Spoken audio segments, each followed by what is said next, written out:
I'm Charles McCain.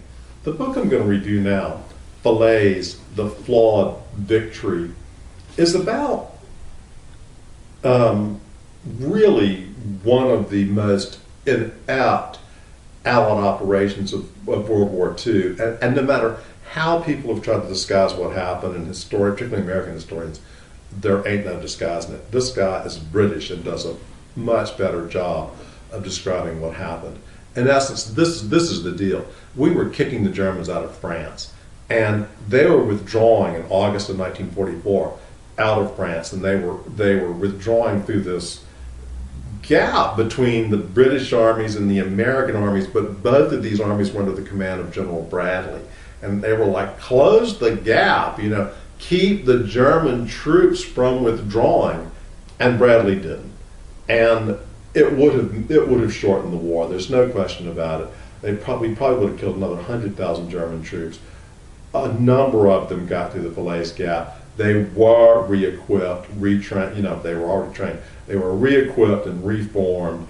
And if you gave the German army any time at all, it recovered very quickly from the worst disaster.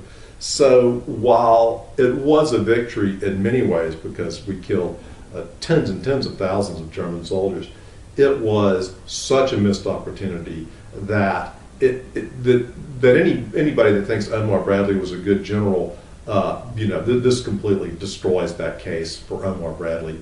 He was the infantry commander under Eisenhower in World War II in Europe. Omar Bradley, the American infantry commander, or the Allied infantry commander, and it's just hard to believe he blew this, but he did. And this is worth reading to understand, because the author, Anthony Tucker Jones, really shows exactly what happened, what the Americans were doing, or what the Allies were doing, what the Germans were doing, the different clashes of the different units, and how they actually, some managed to withdraw. I certainly give it 4 stars. I give it 4 stars because it's a scholarly book in the sense of you have to know a lot for the book to make sense. And he doesn't quite put it into context. But I would say 4 stars, Falaise, The Flawed Victory, quite worth reading.